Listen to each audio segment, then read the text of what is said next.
I did the stairs. I sit on. Oh, man. Okay.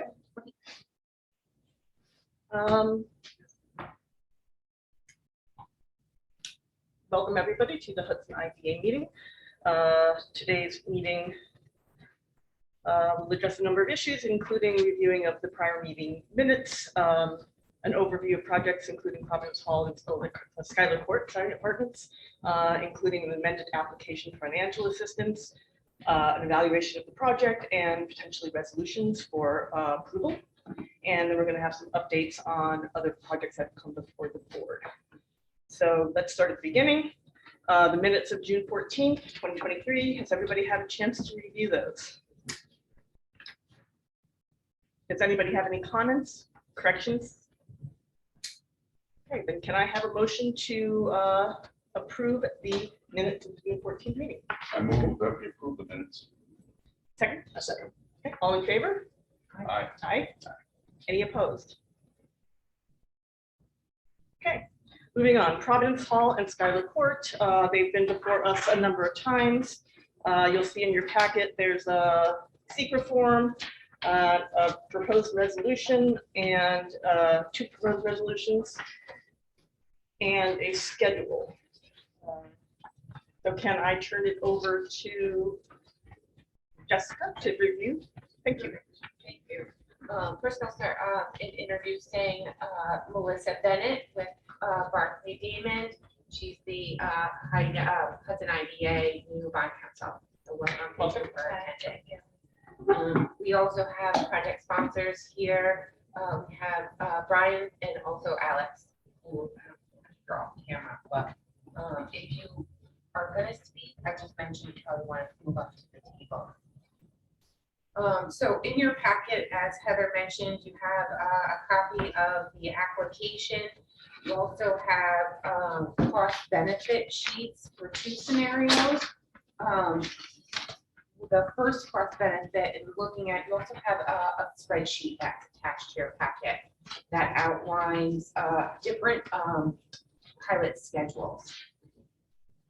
So the first cost benefit is based on the application, and the company requested a pilot schedule of 5% of shelter rents, which, as you can see, looking at that, 5% of shelter rents is estimated to be over a 30-year time frame, $4.9 million in tax payments.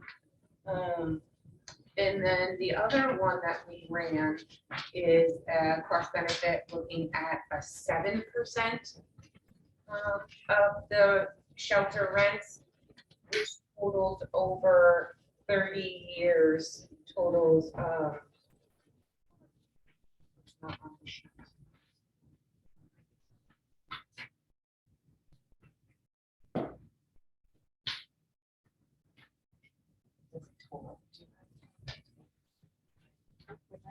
It's got to be about 7 million because the net present value is 4.9. So it's got to be a little over. I think it's 6.72. 6.9 million. Sorry, it's not on that sheet.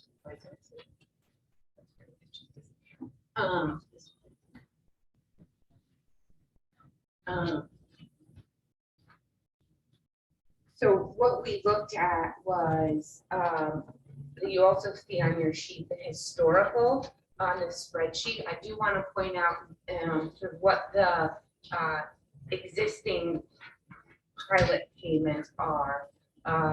In this Heather confirmed and provided in 2022, which is the last year of the existing pilot. They paid a total of $56,143, and you'll see for the first year that's requested, it would be the first payment would be $100,012, and then if you also look at the alternative, because we wanted to look at different options under the 7%, it's $157,000. What we were really pushing for, I think, is more when you look at the cost benefit under the 5% deal, you've got a cost benefit ratio of 3 to 1 at the local, and it's a 1 to 1 at the state level.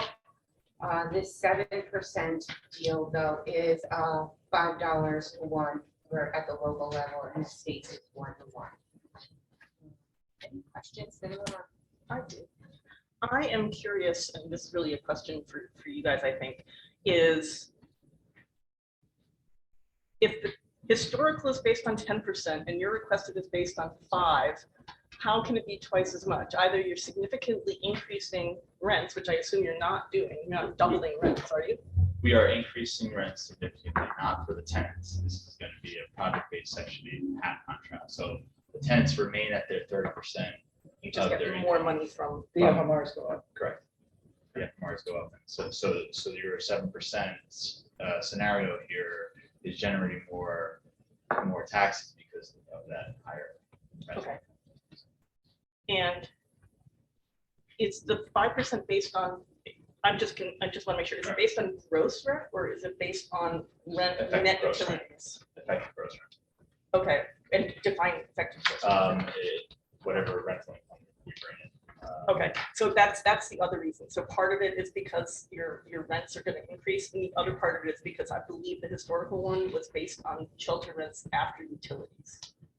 No, this would be at the utilities Oh, it as would be. well. Okay. Yes, but Then that rental income increases because of that. Okay. So we have a definition in the resolution of shelter rents, which is total rents received from occupants less the cost of providing electricity, gas, heat, and other utilities, and total rents include rent supplements and subsidies received from the federal government. So Okay. And I don't recall from the original pilot whether it was a fixed payment on a schedule or whether it was a percentage. It was a percentage. It was 10% of shelter rents, and so what they would do is they would pay quarterly a fixed amount, and then do a reconcile. true up. Yeah. Do a reconcile and then do a true up and pay that out every year. So, okay, that's my only question. To the math, didn't really. 5% of something is not more than 10% of the same thing usually. Smart. And the alternate proposal number 5, the 7%.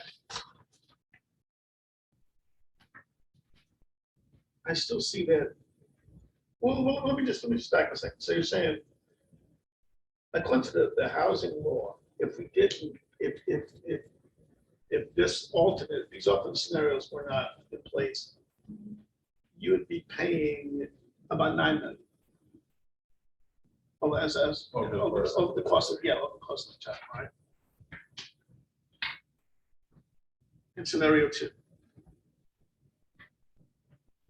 If they applied for under a housing finance law, they would get the 10% of shelter rent. Right. Which But they they have the wouldn't- ability to do and which they have the right to get, basically. It's not like a choice. Right, exactly, right. And so what we're being offered is roughly like 5 million is what, almost 70% of that. Well, they had offered 5%.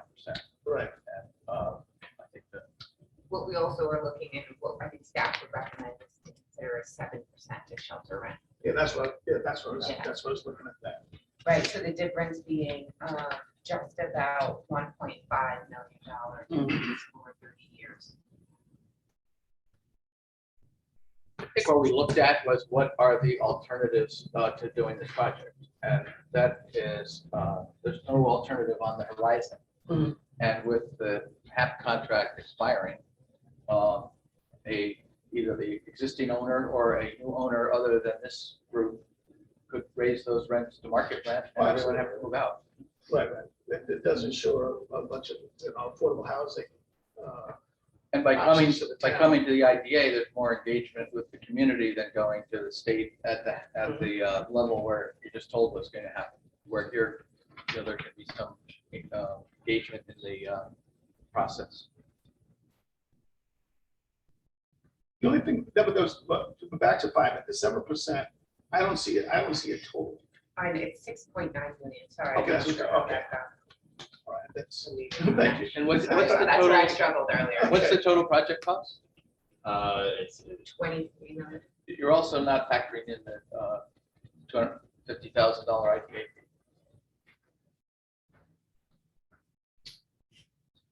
fee. Which goes- It's not as significant. It goes to the IDA to decide how to. Right. Deal. And this, and again, how many residents do you have? Yeah, it's Yeah, it's probably, 150 apartments, 152. gotcha. So you'll see the breakdown too when you look at it from the units. So we'll just look at the 5%, the tax payments based on the units, the 152 units, you'll be looking at $1,000 per unit. 1,085 per unit at the 5%, but then at 7%, it's 1,520 per unit that they pay.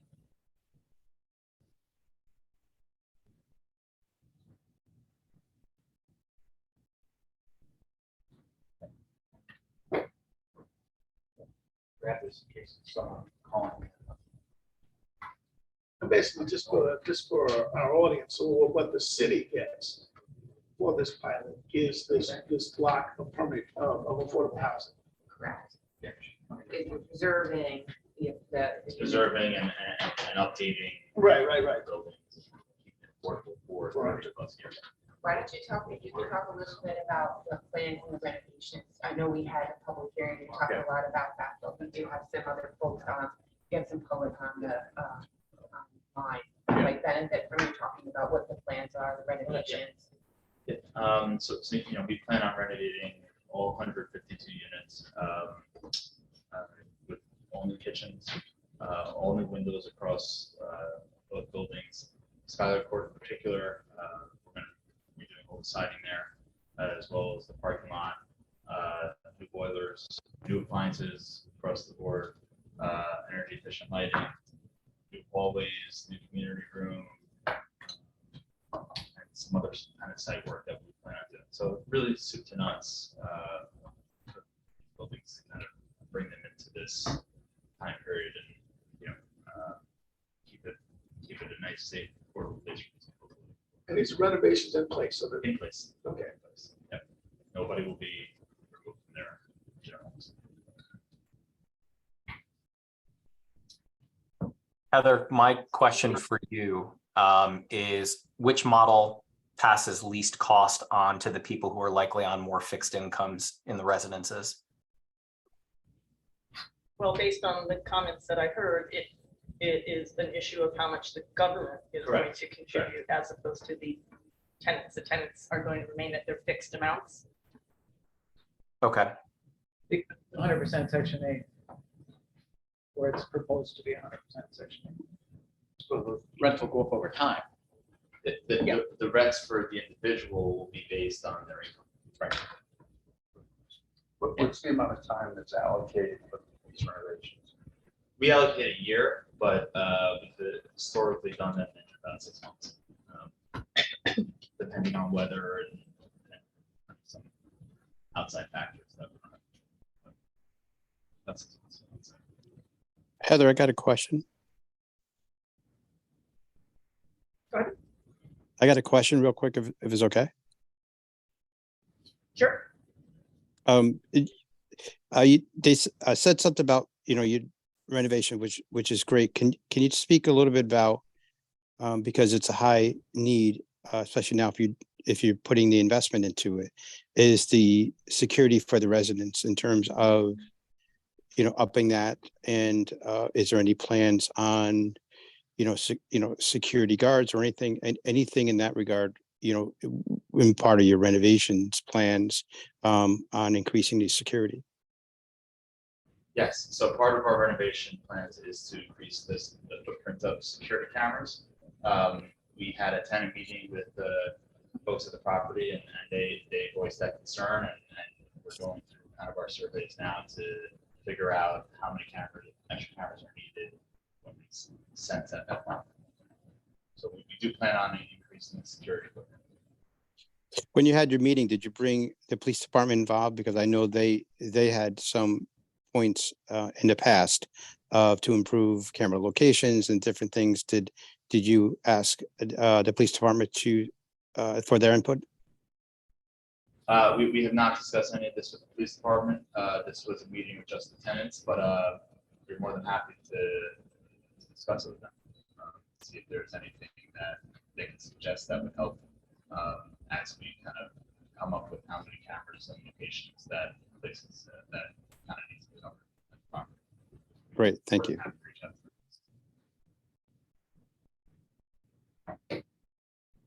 Does anybody else have any comments or questions?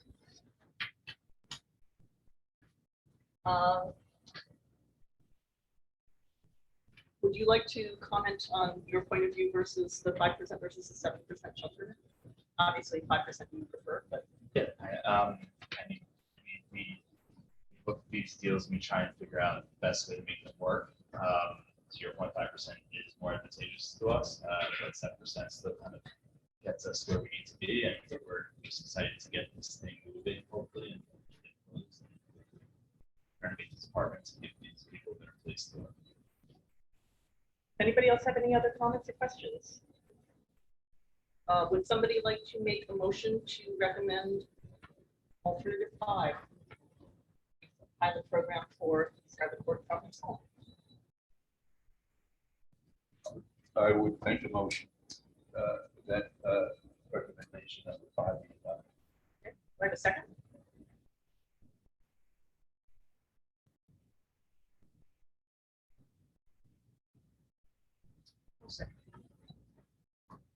Do we need a roll call vote for this at this time?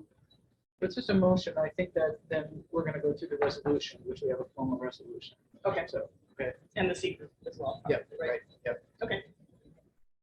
So at this point, should we move on to Well, you can the? take a vote because you've had a motion on the floor. So go ahead and take. I can retract that motion. No, go right ahead. Roll call vote, please. Heather Campbell. Aye.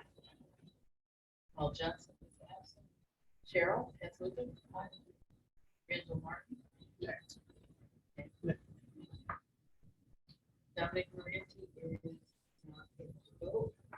Richard Wallace. Aye. Brian Wallace is not able to vote, so you have a 3-2. Do we not need a majority of the total board? We do. So we have 4.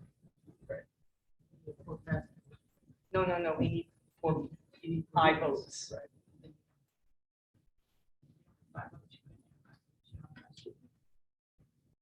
Oh, you need 4 votes. And I'm gathering, even though Ryan and Dominic are here, they were not noticed in enough time, so they cannot vote. They were not noticed that they would not meet in this location, is that correct? I don't have quite enough information, I think, about that. So we can. Can I recommend that we go into executive session? Does to the board discuss- want to discuss the resolution itself? And then Table you this. know, table this, right, and walk through the findings and the evaluations, and then discuss how that might go. Sure. So your next resolution that you have is the resolution classifying the action and making the determination as to type 2. That is pursuant to the application indicating that there were no proposed changes in the structure, and that this is an upgrading of existing structure. So this is a determination that it's a type 2, meaning no further environmental review would be required. That's that resolution.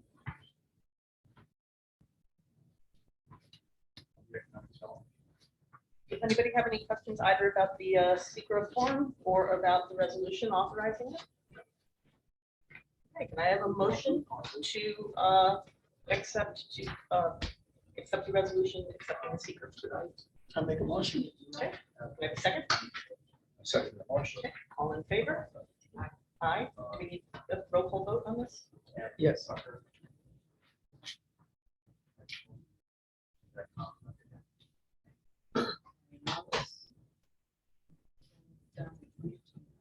Heather Campbell. Aye. Richard Wallace. Aye. Cheryl Katzluka. Aye. Paul Johnson. Randall Martin. Aye. 4 votes for it. So Heather, would you like me to walk through the formal resolution? And then, and Jessica, please jump in for any items that relate to the evaluation criteria, okay?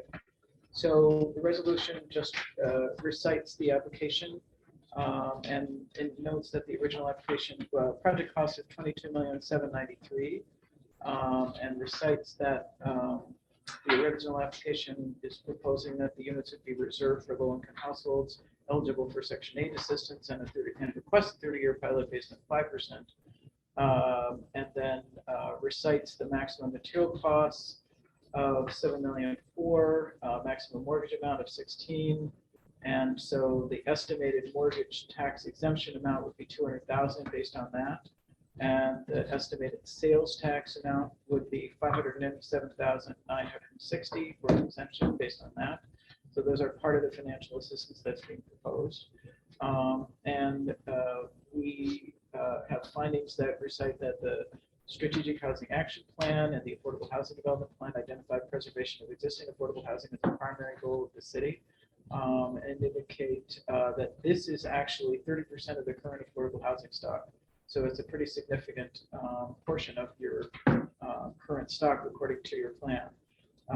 And that the company has represented that this is not retail sales, more than 1/3 of the cost. That is just a category that has to do with the IDA's ability to assist the project. And that they have certified that they are in compliance with all tax and worker protection and environmental laws. That's again part of your required findings for the application. So you did have a notice of hearing. You did conduct a hearing at your, I guess it was the May meeting. My goodness, a long time ago. The public hearing then was held on June 14th. So we did collect comments at that time. You have made a type 2 finding for seeker purposes. And so the documents that you're reviewing for purposes of making your findings include the application documents, and we have a placeholder for a letter confirming the number of units at 150 plus 2 resident manager units. Is that correct? That would be dated today. And the cost benefit analysis that Jessica has reviewed, the original one that was presented with the public hearing is recited here. And then Jessica has prepared an update, which you looked at today, and which is attached to the MRB group update, right, that Jessica has reviewed, right? So you have 2 different updates here. And the one that is the 7% number shows a 5-to-1 local benefit ratio, and the one that is the 5% pilot shows a 3-to-1 local benefit ratio, correct? Okay. And so that is recited that we're looking at those things, and this resolution is taking into account 7% estimated shelter rents. And the notice was sent to the affected taxing jurisdictions, and the company. I'm sorry. Yes. You said this resolution, which resolution takes into account? So this resolution that is being proposed takes into account 7%, right? Right, And and that's for we haven't discussion. voted, and we haven't You haven't voted. voted on it yet. Okay, I'm just all going through the findings. Understood. Right, yep, and then you'll discuss that before Gotcha. you adopt it. And obviously we can, yeah, this is just a draft, right? Okay, so they have represented that this is necessary for them to move forward, and that they won't be obviously moving the plant from another area. It's not really relevant to this particular project. This is a deviation from the uniform policy. We discussed that at the first meeting, and that's why the deviation notices were sent to the other taxing jurisdictions to invite their views at the public hearing. And they are proposing the issuance of revenue bonds. So a preliminary application was submitted to ESD, and so if the project moved forward, this resolution would be submitted to ESD with a request for a volume cap allocation, because you can't issue tax-exempt bonds without a volume cap allocation. You have a tiny one, but you need one big enough for the proposed project. Okay. So in order to consummate the project, we would authorize a lease is has an interest in the property, there would be a uniform agency project agreement in the form that the agency has previously approved that requires that they comply with the requirements that are established in this resolution and the compliance with reporting requirements and with the hiring notification requirements and the other requirements that are in your uniform agreement. We have an environmental compliance and indemnity agreement for this is a standard document that's part of your package, and an agent agreement, which is the authorization for them to take advantage of the sales tax exemption, and then the pilot agreement, and that's the significant discussion this morning. And then the ability to grant mortgage liens, which the IDA would formally join, but only for the purpose of allowing them to take advantage of the mortgage tax exemption. And then potentially the issuance of revenue bonds. This is a preliminary approval for that. The final approval of the documents, the form of the documents, would be presented in September after the completion of the drafting, and Melissa's here. She will be working on that as part of that next step if the board approves this. So then these are all the basis for the findings, and so your findings include the economic status of the city, the number of jobs to be preserved, which is stated to be 6 permanent full-time equivalent in the city, and the fiscal impact study that Jessica has reviewed with us.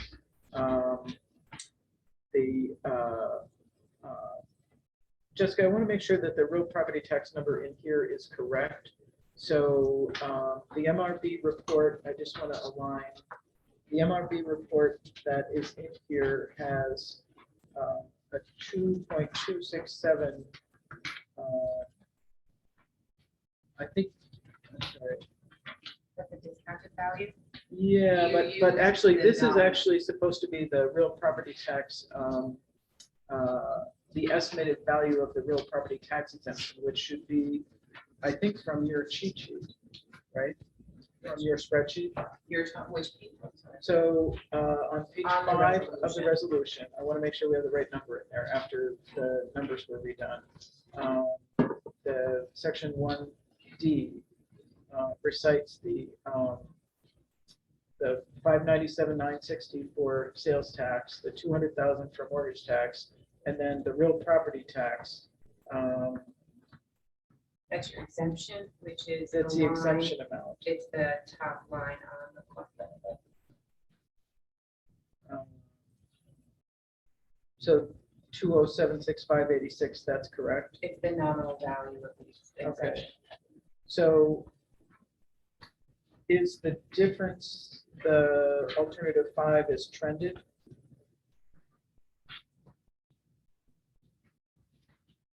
What's that? Well, the numbers on your spreadsheet.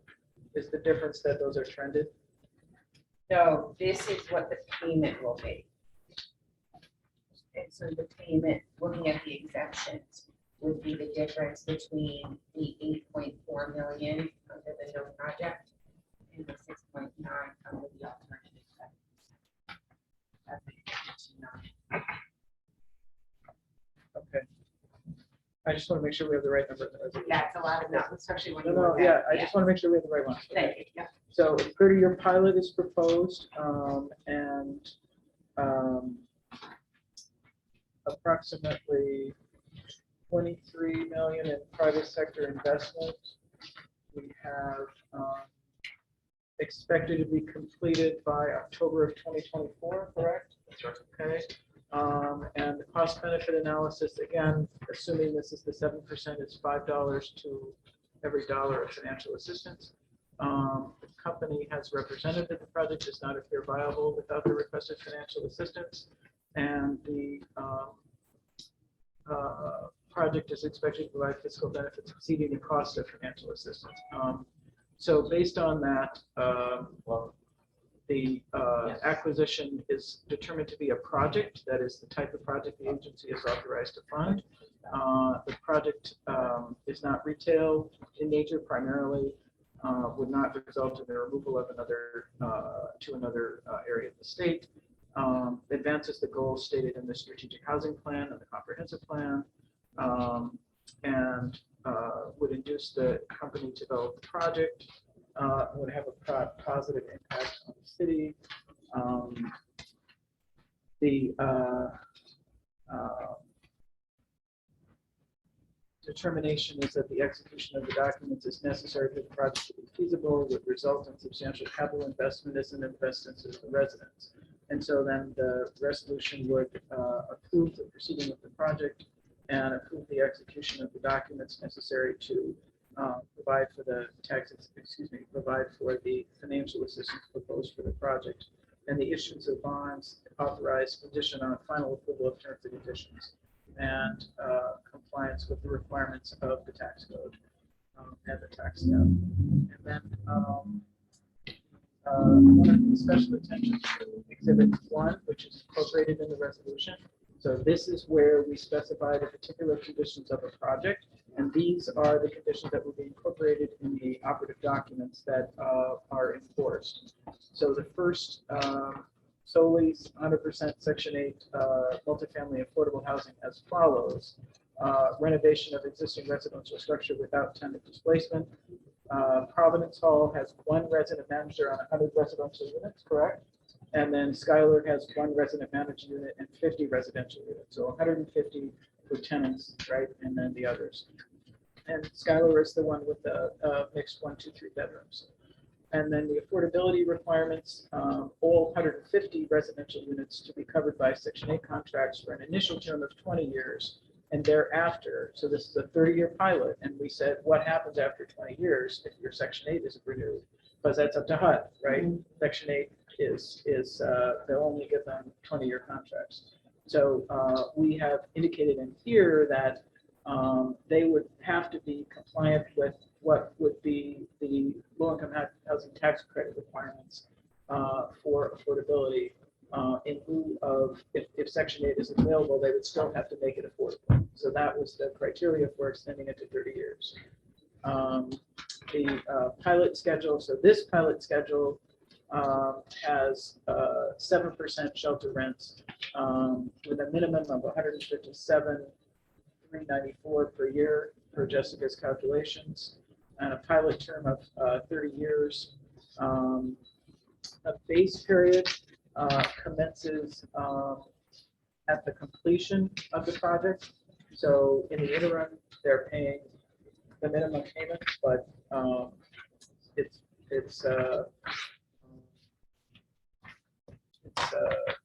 IDA's procedure has been to have the pilot schedule the 30 years begin with completion, right?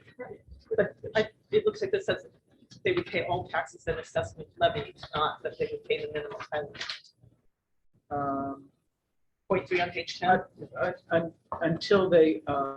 Until your documents go of record, right? Until the project is registered as exempt. So because your exemption doesn't take place in an instant, right? So they pay taxes until the registration takes effect, until the exemption takes effect. So the exemption takes effect, first taxable status here, right? Well, so that would be, I'm just trying to, I just want to make sure, because we've had conversations and it's been confusing before. So they purchase the property, Right. It immediately goes on the tax rolls. They pay property taxes until the IDA documents are completed. At that point, they qualify for tax exemption. Not when the IDA documents are completed. It's first taxable. It's the first tax year after the taxable status date. So there's a delay because the IDA exemption isn't immediately available, even if you file it immediately. So in this case, let's say it does get approved today, that means it's the tax exemption would be as of March 2024, I think so, right? which would inform the school tax bill of next year. 2024, Correct. but the city and county in 2025. Correct. So from 23 to 25, are they non-exempt? Well, assuming they complete, so they're non-exempt, they're exempt for the school tax 2024, Right, and the city tax of 2025. right. Until then, they would be subject to full taxes from the date that they acquired it. Okay, that's, Unless, taxes like unless there's regular- another pilot that carries forward, but I mean. okay, that's what I thought. So they would be paying taxes from their acquisition date. They would be paying regular levied taxes on the assessment value from their purchase date. Right. Until school 2024 and city county 2025. Right, so then the gloss is because we have a period for completion, let's say there was a substantial delay in their actual completion of the project. You have then a minimum pilot that would kick in, right, because the base period starts when they complete. Does that make sense? Yes, you're saying basically at the point in time that Because they they're become expecting to exempt. complete right away, but if they weren't complete. Right, understood. So Right. you're saying at the point in time that they become Right. exempt, Right, they are, whether they complete or not, they are now going to be paying the minimum pilot payment. that's what's being proposed, yes. Okay. Is that, Understood. Jessica, that's your understanding? Okay. Okay. Okay. Thank you. Yeah, it's a good question. Well, it's confusing because especially It is. because of different taxing years and, Right, you well, know, That's right. normally the exemption stays on until the following March 1st, whatever's happening then. Like in other words, so, the but then we exemption, would do a prorate. Right, So they're prorate. still going to pay the Right, back right. taxes. then it'd be prorated. So that's a whole other level of complication. So basically what happens is you, let's say you bought it this year, so the exemption changes. You would issue a tax bill to you for the regular year, and we would issue a second tax bill for you for that period of time that you bought it, and it was inaccurately identified as exempt because Right. Cheryl doesn't go in and change them at the time of every sale. It only gets changed one time a year. But we still go back and say, hey, technically you weren't allowed this exemption. And we do it for other people too. If you're not a veteran, you know, you're 22 years old, you just bought a house for a veteran, you don't get that. We go back and we give them a second bill for that as well. It's called prorate. So Okay, so more so prorates this year, Cheryl. the next thing in here is the recapture events, and these are essentially the standard uniform tax policy. So if these are things that could happen, that if they were to happen, that the agency would have to consider whether to attempt to recapture the benefits that were provided. So that would become a part of your uniform project agreement. And then the recapture schedule is based on basically a prorate going down through the years. It gets less, right? You would recapture less as the years go on, right? So, but it continues for the term of the pilot schedule. So they have to remain in compliance for the entire term of the pilot schedule. So I guess I don't think this is formally on there's not been a motion. So if you want to discuss it, you might want to take a motion and then discuss as a board what you want the resolution to say. Can I have a motion to accept the resolution authorizing the pilot program for Scarlet Fall? What? What's that? Oh, what?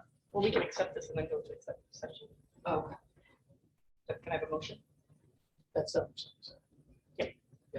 I make a motion. I second the motion. All in favor? Roll call vote. It's a resolution. What are we voting on? Just the the resolution. resolution. Or should we? Did you want to go into, I think maybe we want to did have. you want Yeah, to I think we discuss want it? to have a discussion Oh, and we maybe also might want public comment first. also public comment. But should we table this now and go into executive session to discuss the board issue? Okay, can I have a motion? Actually, can I just talk to Jessica and I just need to understand a couple of things about the absent members. Okay. Well, I think this is a very important issue for the city, and with 3 members of the board missing, I think it's very difficult to, move forward. Two.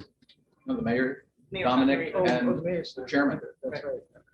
so I mean, It's right, almost the well, majority. almost half the board. But the question I wanted to ask is, you're saying that according to your evaluation, the 7% provides a 5-to-1 benefit for the city. Correct. If that's about correct. So 5% provides a 3-to-1 cost benefit to the public. Correct. Okay.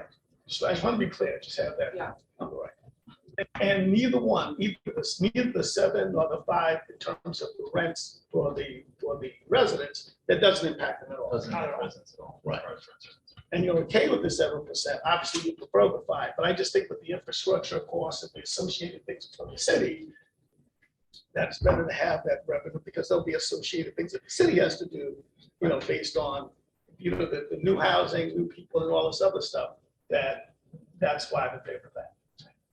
I think it's important to also look at what the historical payments are. Exactly. And the reason I think you're looking at a 7% that is not a fixed payment is because it's too hard to project out in year 28, 30 what that's going to be. So the 7% is actually a formula based. So these are estimates, but we would assume based on the assessed value and a 2% increase for the first 10 years and a 3%. So you said the 5% is fixed, but the 7% has some No, no, no, variability, or they both have a No. level of variability based on the formula? And the formula is to take into account that those rates are gonna go up, so Yeah. the city will get more. I think It goes up it doesn't get locked 2% in. for the first 10 years and then a 3% increase for the next. But those That are is what locked we in. Which is estimate. different from That's the an current. assumption. But that's how it's estimated. No, that's an assumption. Oh, That's an assumption. Those are assumptions that the FMRs will go up. because So it's the way based on right. shelter rents. It's based on shelter rent. So the Okay. way that Section 8 We're works, still to do the, right, the way Okay. that the Section 8 works is that, you know, the tenants always pay a percentage of their income, and the project is entitled to periodic increases, but they have to justify the increases based on fair market rents in the area, right? Those are usually either standard, computed for the area, or they can go and approach their local HUD agency and explain why, you know, the FMRs need to be particularly calculated for this local area in the census tract. so in a particular year, if that went up 5%, not 2 or 3%, the city would get 7% of the 5%. And if it doesn't go up at all, then It's flat. Yeah, That's what you got I last just year. did. Right, you got it, right. You said it. right. So these numbers that are in here are estimates that they've trended up, assuming that there will be an inflationary factor involved. But these are not, the actual, the resolution provides for a Actual percentage-based payment, right? Not a fixed payment. And the concern is that over a 30-year period, how can you guesstimate what that, we're using 2 and 3%? Is that, are we right, are we wrong? And to do it with an actual percentage, at least make sure that the city is protected from not having locked in at a lower than inflationary rate. Gotcha. I mean, I just looked at 22 versus 21, it was 0.5%. So, Just these numbers are conservative, like these rent increases as we go. So HUD allows you to get a market rent increase every 5 years. So that would, for 1% or 2% a year, could actually jump up drastically in year 5 and year 10. Right, you're going to be zero for several years, and then it could jump up. so it average So- out to something. Right. So, Does that help? Yeah, I just want to make sure I understood it correctly. Yeah. Yes. And then the public understands it Yeah, correctly. for sure. Yeah. Okay, so, yeah, just Chris said wanted to have a discussion. Okay, we're okay. Okay, I'd like to open this meeting for public discussion. Does anybody in the public have a comment they would like to make? Sir, Hi, Heather, how are you? Quentin Cross how are here. you? I'm good, I'm good. I had a few questions, particular being that some time ago, ACHC actually sent letters to every resident of Providence Hall and Scholar Court.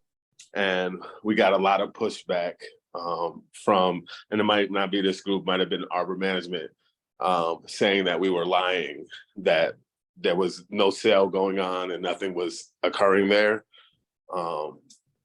So we see now that there is a sale. We knew it was a sale. The mayor's office told us there was a sale occurring. So I just want to put that out there first, that there's been a lot of misinformation given to the residents down there, and a lot of attacks coming our way for letting the residents know that this was occurring. So And if you want to see those, we can provide that also, because residents wrote us and called us and we have that information. What I wanted to talk about though specifically is two things, because I know you were talking about the FMR or what have you. The question that we have is, if they go to, we talking about our rent's going to increase. One, two, and thinking about the project, and knowing that Scarlet Court does not have a community room or whatever, when they go to, I don't know if they're doing internal work, but I would assume so. Like, what does that mean for those residents? Where would they go during that time?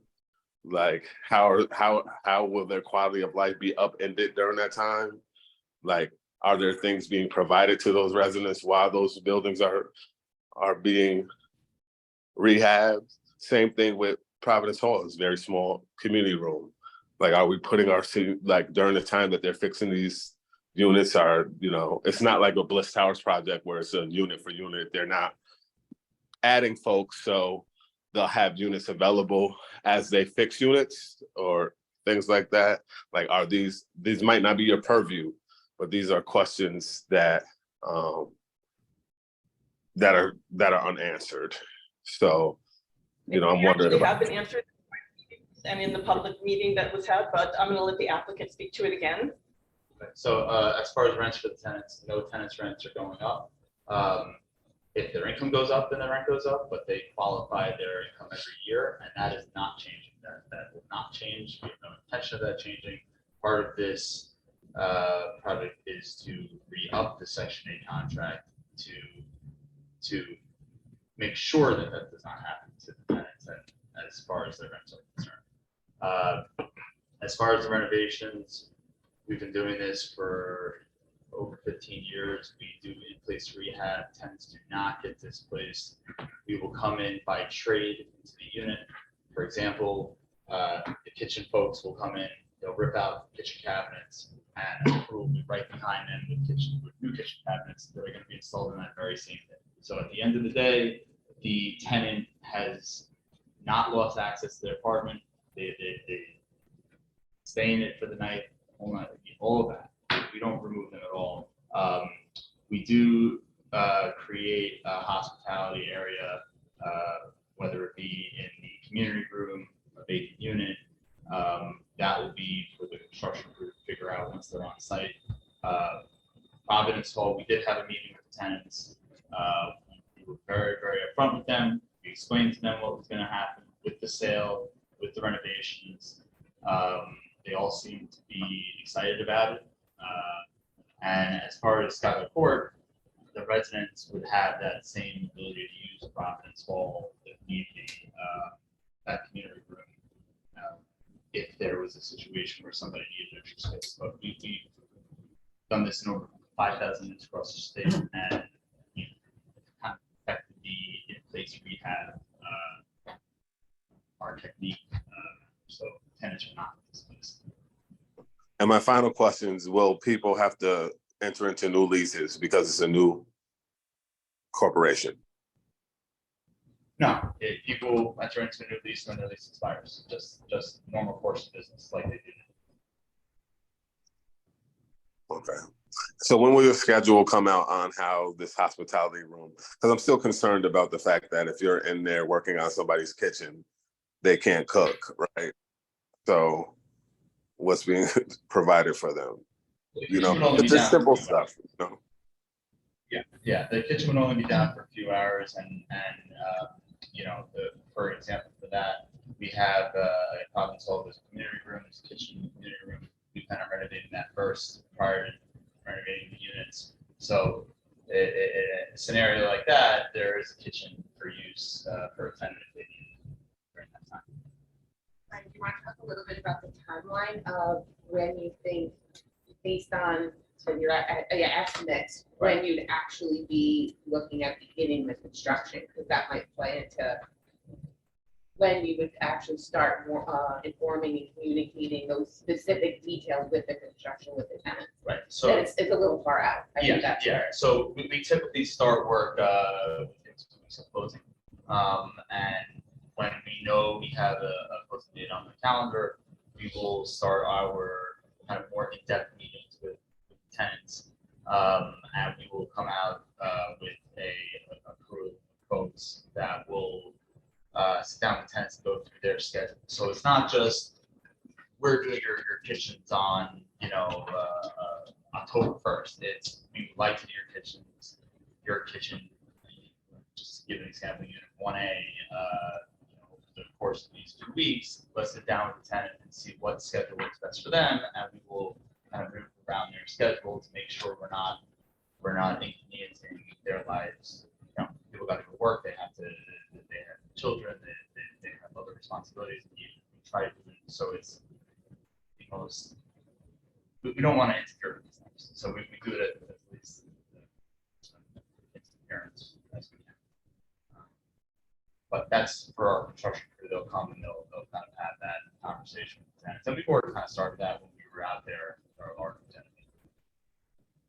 My final question is, it seems to be a major investment into the second ward, into downtown, which is a great thing. I don't know it seems to be a major investment in these rehabs, and that's a beautiful thing. What is your organization doing to solicit, local contractors, local folks to be able to be a part of this great transformation of the city where, that section of town has not even been able to be a part of? Right. So we do plan on having job fairs as it relates to this work.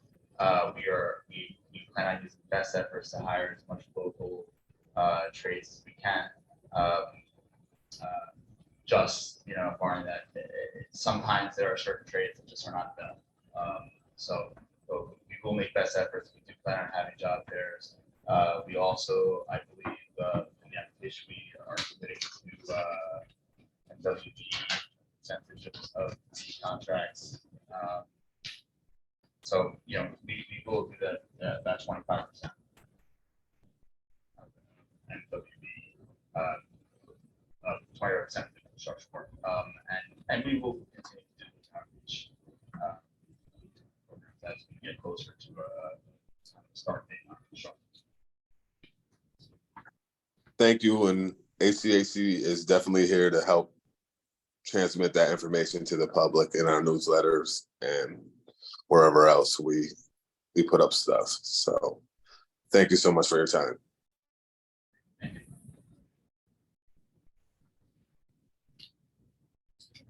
Yes, You another have question. more public comment. Say that again? There's somebody. Yes, else. Lukey Forbes.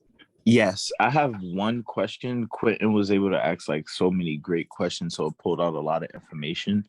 The only question that I have is in concern of the elders in Providence Hall who may have extreme disabilities or have gotten surgery recently. I know the last time that I visited one of the residents at Providence Hall, she recently had surgery. So it was very difficult for her to get out of bed, even for things like using the bathroom or taking a shower. So just thinking about this day to day in and out of your apartments, what are the accommodations that'll be being made for those elderly folks who may not be able to move around as frequent as someone else in the building? Has any thought been put into that? Yes. So we I just want to make clear, we don't go into an individual department. We're not there for months on end. We'll go in the example that I gave on the kitchen. We're in there for the day. We leave, and you might not go back to that person's department for another month to do kind of the next item on the list. We tend to start with all the in-unit items first, knowing that out of the 150 or so apartments, we might not get it into every one in a consecutive time. So this gives us the ability to kind of start some of the community work and then go back to these tenants as their kind of schedule and their conditions change. We've been able to kind of work around tenant schedules and their needs So anybody that needs a little extra help in whether it be moving some furniture or whatever case may be, our guides are there to kind of help. And I usually at the end of this process, they're inviting all the shelter partners in for dinner and lunch. Because cookies know them so well. That's just been our experience. And people have lives and they need some ground and we have to accommodate that. So just to follow up, so you're saying, let's say somebody's not, able to, I would say ambulatory, but they're not, they're disabled to the point where they can't easily move around. You would be able to provide the services to whatever, let's say, and it's their bedroom that you're working on. Right. You'd be able to help them move all their stuff out, Yes. get their stuff back in, and then give them a place to be during the day, during that period of time, that construction period. How many of these have you done? We've done about close to 5,000. 5,000 across the state. Units. Yes. Sorry. Not You know. Okay. Other questions? Are there any other questions from the public? Okay, I'm currently not seeing any. Give you another Chat minute. questions that relate to- Okay. Is there a sense of other questions that anyone has? Is there any indication as to whether you voice support individually for the project before you vote? I mean, we can. I mean, obviously, since I asked for an initial vote on the alternative 5, which is the 7% shelter rents, I clearly think that that is the appropriate thing, and I'm in support of the project, I'm in support of the 7% shelter rents. I think it's a great project. I'm excited for it. It sounds, no offense, almost too good to be true. But I'm very excited for it. I'm excited for the investment in the second ward. I'm excited to, I live in a hellhole of a home, so at least somebody else is going to get something nice. It's not going to be me, but that's okay. So should we take the vote? Unless anybody else has a comment they want to make. Yeah. May I have a motion to accept the resolution, which includes. Don't we already have that? Did we do that? Yeah, we did that. Okay. Okay, so roll call vote on the resolution, which includes the 7% shelter rents.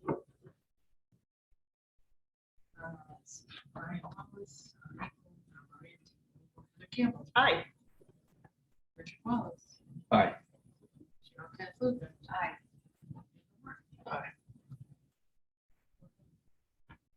Awesome. Congrats.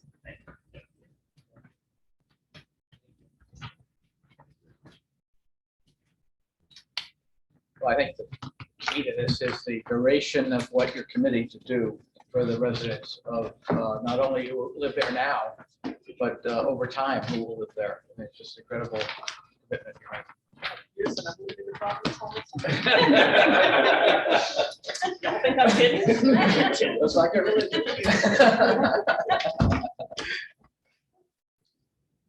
Okay, with that done, returning back to the agenda. Project updates. Mike and or Jess? Jess? Quick updates, Columbia Hi, Land. thank you, gentlemen. Columbia Land Conservancy in the North Bay site, if you recall, they have submitted a request to acquire the North Bay site from the IDA.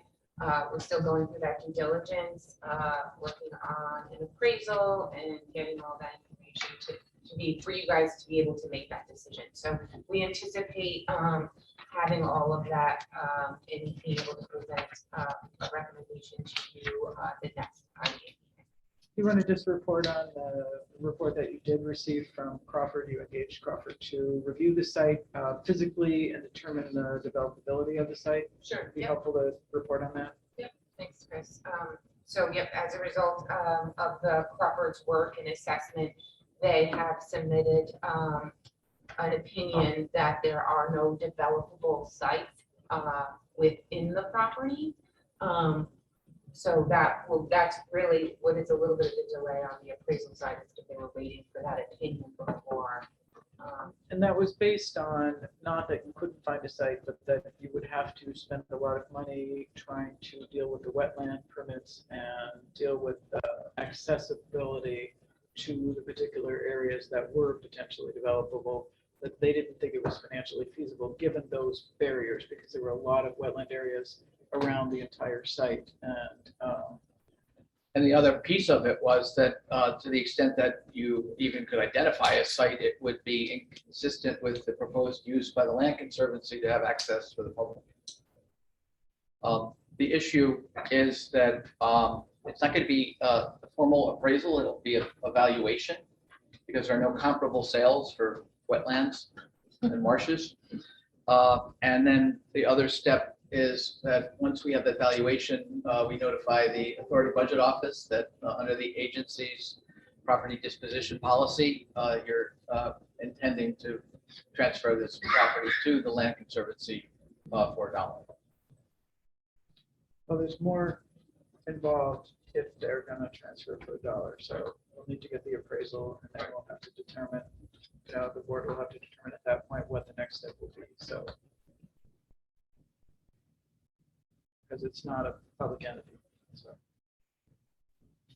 Okay. Thank you.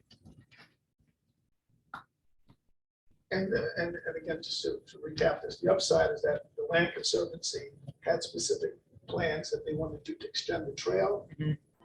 and do other things in the public interest. They want to undertake a recreational project, yes. Right. They fund that? Well, that, So I guess the that's to IDA be would- determined. No, I know, we would. I would expect they would apply for state funding to support their efforts, but they would have to make a match and put some of their own money into the budget.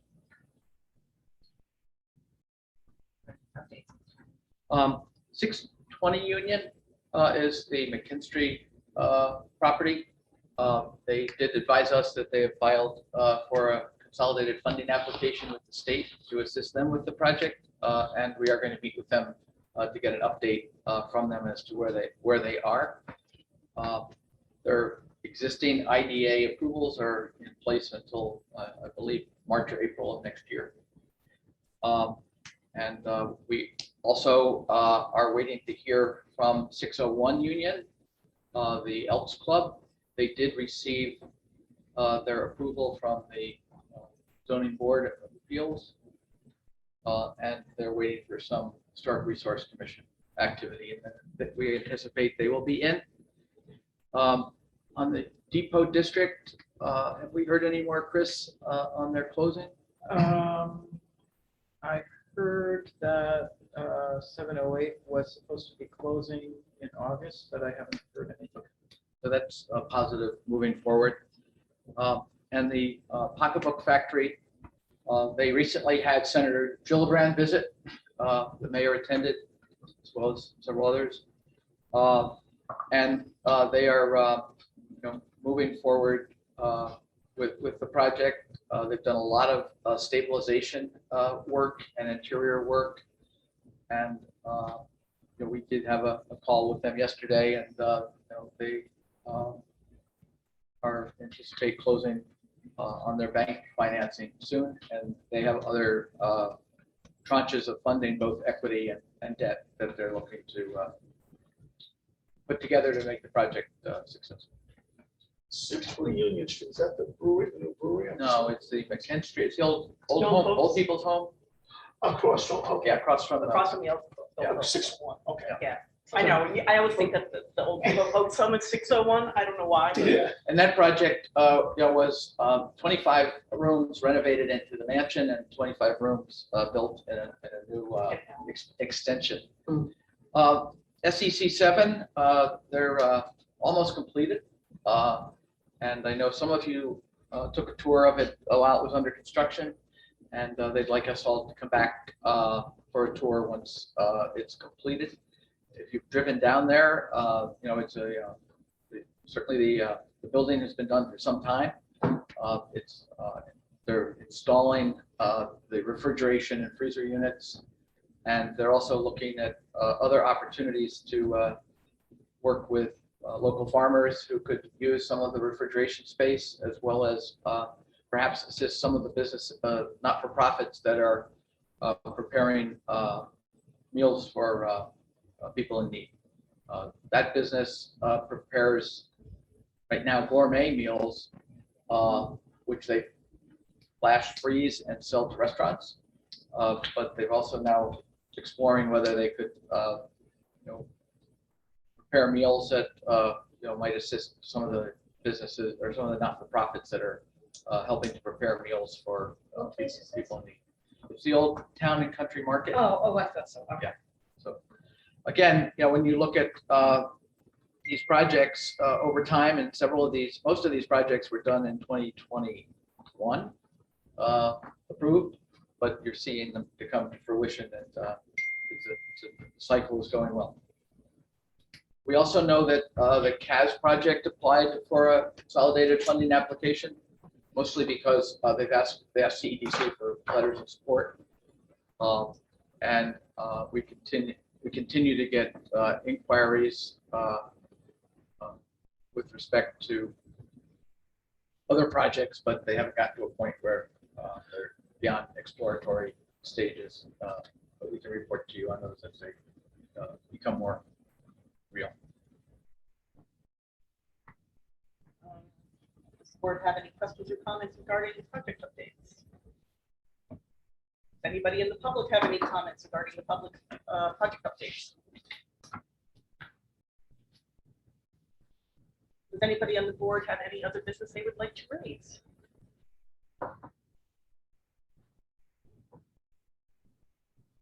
With that, can I get a motion to adjourn the meeting? Motion. Second. All in favor? Aye. Aye. Thank you, everybody.